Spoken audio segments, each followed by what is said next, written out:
1957 онд Улсын багшийн дээд сургууль жүжигчний анги нээж 2 жилийн дараа эсэгчтэй хүлээн авснаар 1963 онд анхны дээд боловсролтой 21 жүжигчнийг ажлын талбарт илгээж байжээ.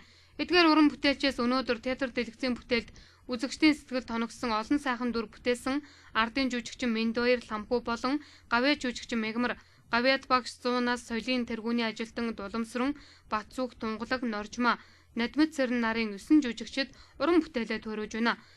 Монгол улсад театрын дээд боловсролтой мэргэжилтэн бэлтгэж эхэлсний 60 жилийн ог тэмдэглэн өнгөрүүлэх хүрээнд соёл урлагийн их сургуулийн театр урлагийн сургуулийн найруулах жүжиглэх урлагийн тэнхимийнхэн театрын хөгжилд хувь нэмэр болохуйц олон цуврал ажлыг санаачлан хэрэгжүүлж байна.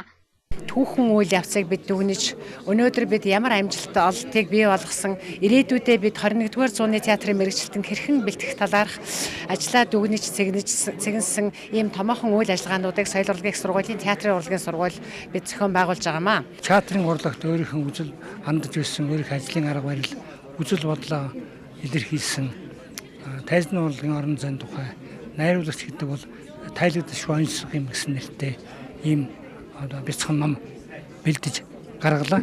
Энэ ном бол энэ тэнхимийн 60 жилийн энэ дээд боловсролын мэргэжилтэн бэлдсэний ойтой холбогдуулж гаргасан ном байнамаа.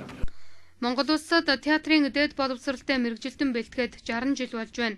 Энэ дагуу Монголын театрын дээд боловсрол 60 жил үцэглэн номын нээлтийг өнөөдөр театрын музей зохион байгууллаа.